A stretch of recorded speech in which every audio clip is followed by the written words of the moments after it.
নারী স্বাধীনতার নামে এলো কলঙ্কের জোয়ার, কি নারীর অধিকার কখন জানি শেষ হবে এই অশ্লীলতার, কি নারীর অধিকার কখন জানি শেষ হবে এই অশ্লীলতার।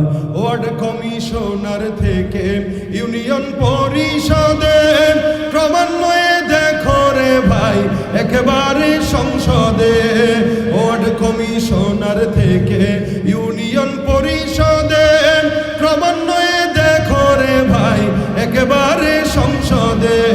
নারী থাকবে সুখের ঘরে এত কষ্টের কি দরকার, নারী থাকবে সুখের নীড়ে এত কষ্টের কি দরকার, কি নারীর অধিকার কখন জানি শেষ হবে এই অশ্লীলতার, কি নারীর অধিকার কখন জানি শেষ হবে এই অশ্লীলতার। এরাই নারীবাদী হয়ে আমাদের সামনে নারীদের অধিকারের কথা বলে, কিন্তু দিন শেষে অধিকারের নামে দৌলত দিয়া পারে এরাই নারীদেরকে বিক্রি করে, পাচার করে। অথচ ইসলাম স্পষ্ট যেই স্বাধীনতাগুলো দিয়েছে এই স্বাধীনতাগুলোর কথা যদি তারা বলতো, তাহলে বাংলাদেশে প্রত্যেকটা নারী শান্তিতে থাকতো, স্বাধীনতা নিয়ে থাকতো, এবং এই বাংলাদেশে কোনো ধর্ষণের শিকার অন্তত কোনো নারী হতো না।